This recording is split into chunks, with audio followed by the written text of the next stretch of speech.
Hey guys, how's it going? I'm back here with another video. This is my next video of my series where I teach you guys ReactJS from the beginning, and this is the second video of a two-part video where I'm gonna be teaching you guys how to make a kind of like a cryptocurrency web app. This is what we left off. Basically, we have like a title, we have the currency, like the prices and the tickers for 20 cryptocurrencies. When we refresh it, it will update constantly. Oh, I forgot to npm start. So npm start, and you'll see that everything will be okay. We're fetching information from a cryptocurrency API, as you can see here, so all the values should change. Okay, here they are. So you can see that they will update constantly based on the newest information of their prices. So yeah, it kind of works for now, but what I want to implement in this video is basically a way so that whenever you click on a cryptocurrency, it will bring you to a page which will have a route on the top, which will be specific to that Bitcoin, or no, to that cryptocurrency, and it will contain a bunch more information about the currency itself. So we're going to be using React Router DOM. I have a video, and I'm going to be linking up here where I teach you. It's like my second to last video behind this one, where I teach you guys how to use React Router or what React Router is. And I already have it installed in mind, but if you don't, you just need to write npm install and React Router DOM. Really simple. And when you have it installed, you can just follow what we're gonna do from now on. So basically what I need to do here is I need to create a different folder called pages, and inside of here we're gonna contain all the routes. I could also name it routes. Actually, yeah, I'm gonna name it routes. And there's going to be the main route, which is going to basically be this. And we're going to pass everything that we've done so far to this component. And we're also going to have currency routes, which is basically going to represent every single one of those currencies whenever we click on them. So let me just copy and paste everything that I did on the app component on the main route. And I'm just going to change some stuff. For example, this isn't going to be called app, it's going to be called main route. And also on the bottom here, it's going to be export default main route. This isn't going to have it's not going to be this. Let me erase this. Basically, what we're going to have is just and also I'm going to erase the header. This is only going to be the cryptocurrency list div. It's only going to represent this. So let me erase everything here. Okay, I think it's fine. And let me see if there's something else I should erase. Let me increase this a bit.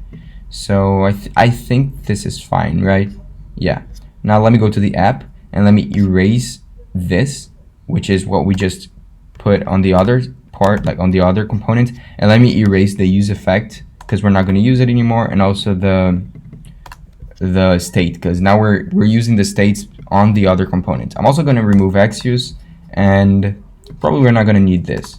Okay, this should look fine. As you can see, it's going to update here, so that's why it's not showing. It's fetching the information. But oh, and also I didn't call this main routes.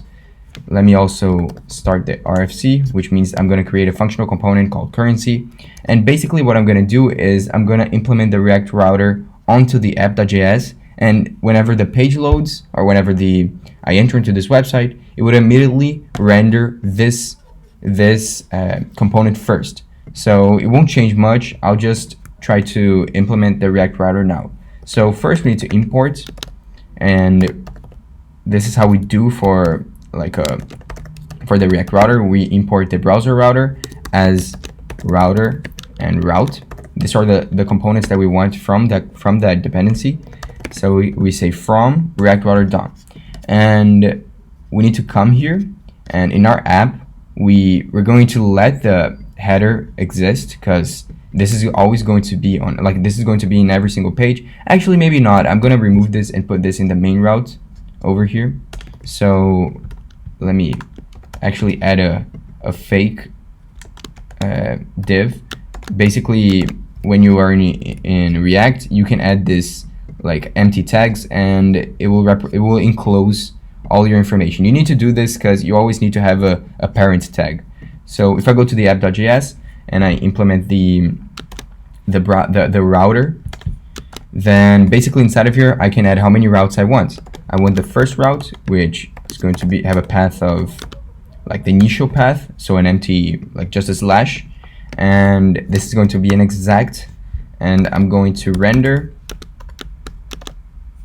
props and the arrow function. If you don't recognize what I'm doing, it's because you should watch my video where I explain everything. But basically, we're just saying that whenever you enter on the initial route, or when you go to your local host or the URL of your website, this is the first thing that's going to render. So I'm going to render the route called main route, and as you can see, it imported.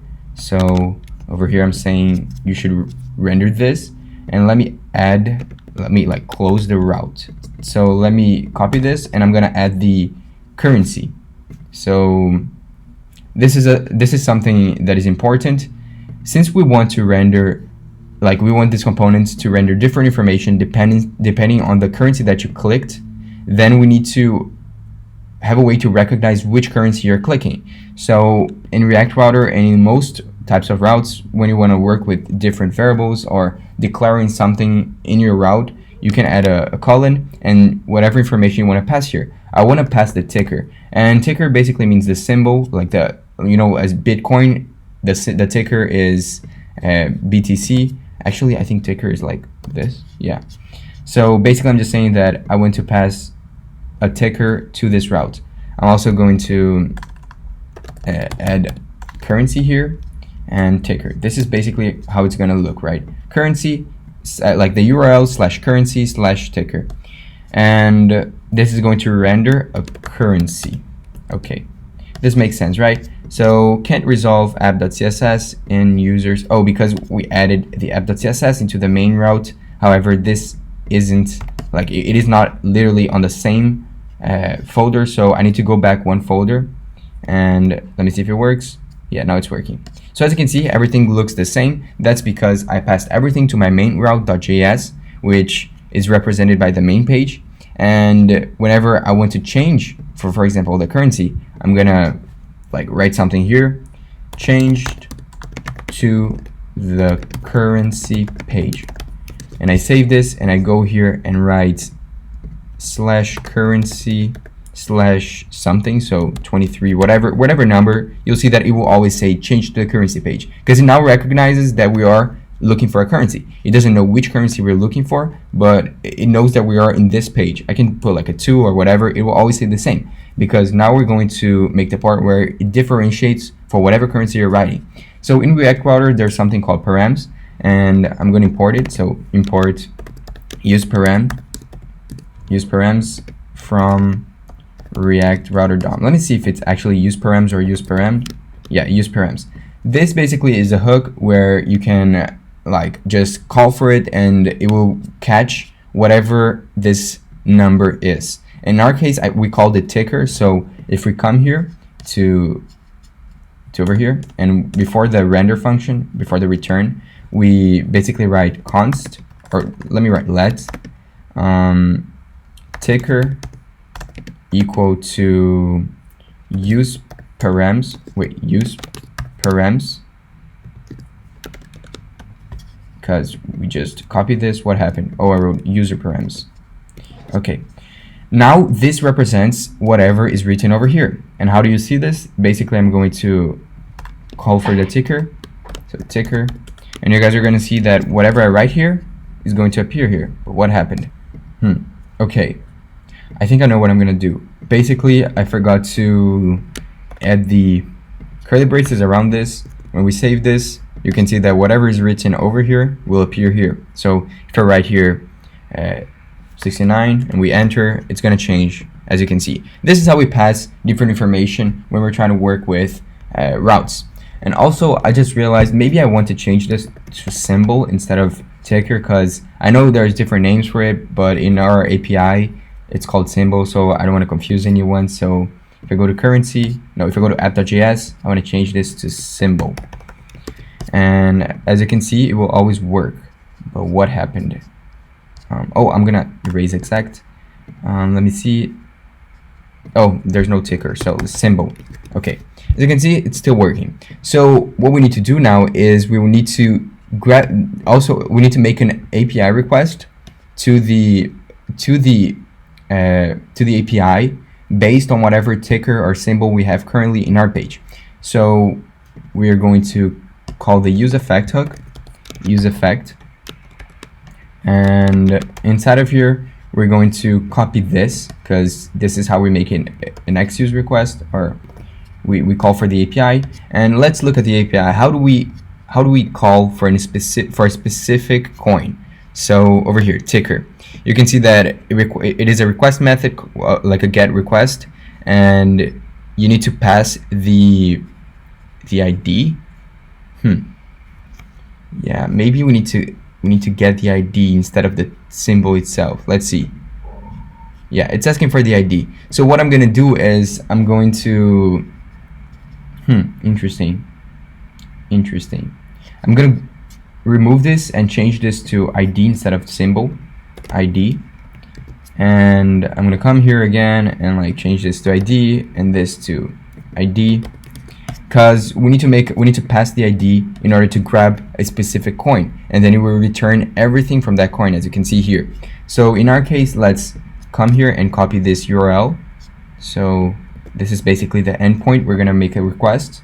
Let's paste it here, and since we want to pass the ID, we can simply use the backward slash, like the quotes, which is like, you know what I mean. And we can use the JavaScript syntax of putting a $sign in the curly braces, and inside of here we can pass a variable. So I'm going to pass the ID, and now whatever ID is on the top here, it's going to be passed to this API request, and it's going to return the information based on this.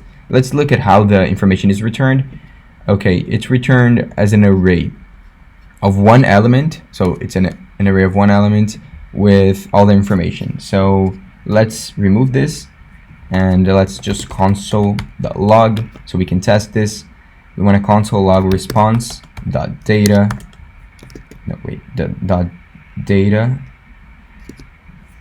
dot, no, not dot, and the first element in the array, because you can see this is an array of one element, right? You can see by the square brackets. And yeah, basically it's this.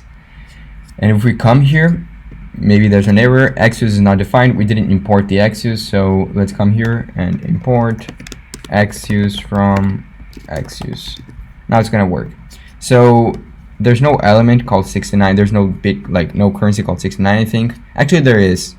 Yeah, it's just a random one. But as you can see here, the Bitcoin ID is 90. So if you come here on the top and change this to 90, then it will return Bitcoin. And this is the interesting thing of using routes. You can literally pass in almost like variables and create different pages based on whatever route you're in. So this is what we're gonna do. We're gonna come here and we're gonna add an on-click event to our divs. So if I come here to the main page, we want to add an on-click event to whenever we click on this, and we do this by coming to the div that we created for this and adding an on-click that's going to do it's going to execute a function, right? So let's think what we want, right?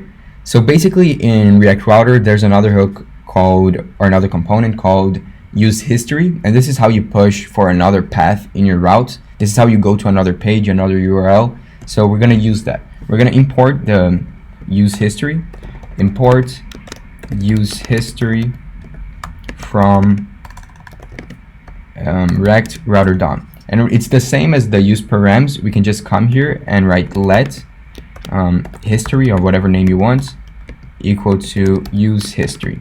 And now we can use this function which allows us to go to different pages. In our case, we can write history.push and whatever route we want. We want to go to, and also I'm going to use the quote again because I want to pass the variable. So we want to go to the currency slash something. In our case, we're going to add the ID. So this JavaScript syntax for adding JavaScript variables, and we want to grab the coin dot ID. Okay, let's see if it works, right? So if I click on Bitcoin, it says cannot read push correctly. Why? Let me see. Is this correct? Use history. Yeah, it's correct. Let history equals use history. Maybe I need to remove this. Let's see. Okay, so as you can see, everything loaded, and let me click on Bitcoin. And when I click on Bitcoin, it will automatically go to the Bitcoin page. So you can see here, it went to 90. If I go to another coin, and I hate that it's taking a long time to load, but if I go to Ethereum, then it would automatically go to whatever ID Ethereum has. In this case, it's 80, so it goes to 80. And if we look at the console log, it would have console logged an object, which is the information about Ethereum itself. So everything is working. So if we go to the currency, we can just display the data as we want. So in our case, let's do it this way. We're going to have an object as a state. So const, let's call it coin, and set coin. This is basically going to be an object that will hold the information that we get from the coin itself. So let's give it an empty object. It's going to have the following properties. Let's see. If you look at the console log, it will always return the ID, the market supply. Basically what we want to get is the name, we want to get the symbol, we want to get the volume, and the price in USD and the price in Bitcoin, right? These are the information that I think are valuable. So let's write here. We want to get the name, and currently we're just adding an empty object, so that's why we're not adding anything. Name, let's see, symbol. This is going to be an empty string. Then maybe price, BTC, which is the Bitcoin price, price USD, which is the price in dollars. So, and volume in the last 24 hours. So volume 24. It's going to be a number, so 0. Okay, this is our object. This is how our coin is going to be represented. We're only getting the information about the name, the symbol, the price as Bitcoin, and the price as USD, and the price and the volume in the last 24 hours. Also, I'm saying price as Bitcoin. This doesn't make sense. I'm basically meaning that it's the price as the currency itself, if you know what I mean. So let's come here, and whenever we get the information, we want to set the coin.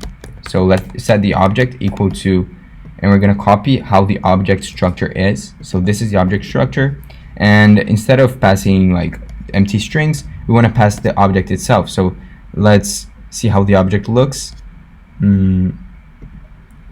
So we're looking for a currency 80.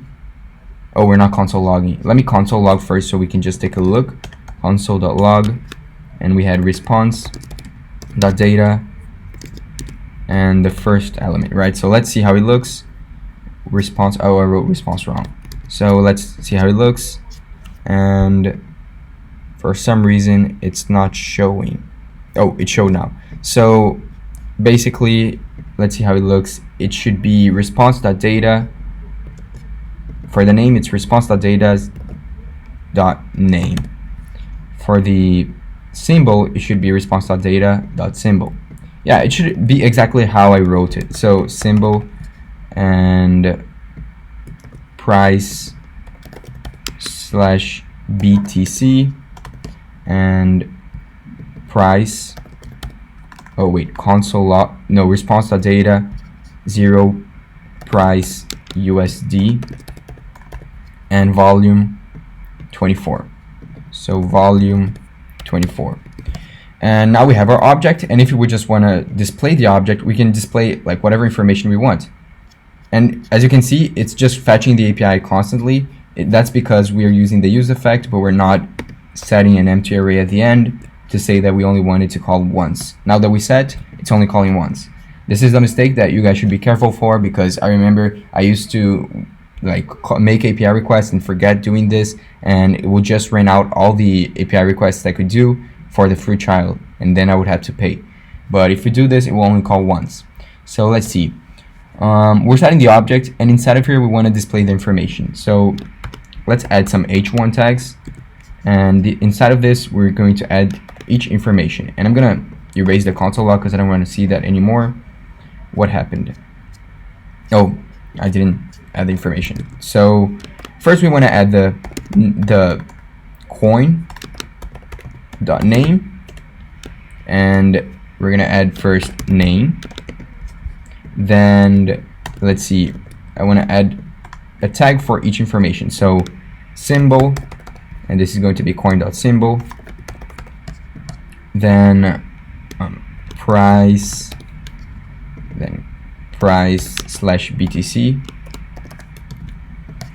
then price in dollars, price in USD, then price/USD, and then finally the volume in the last 24 hours. Volume in the last 24 hours. So volume 24. If we save this, you can see that all the information are displayed. And this is like how you basically get the information from each route. If we go back and we click on a different coin, let me click on whatever this is, you'll see that now the information is different for that coin, in this case Litecoin, and you can see the ID is changing on the top. So basically, I think this video is already pretty long. I just wanted to show you guys how to how to put everything that we learned together and how to make something that at least it looks pretty good. Like, it doesn't look pretty good, but at least it's very functional. You can see that we're making API requests, we're using routes, we're using states, we're using different hooks. We're doing everything that we've learned so far. So I just thought this would be a good introduction project. If you guys are working on something similar to this, I would definitely 100% recommend doing something more visual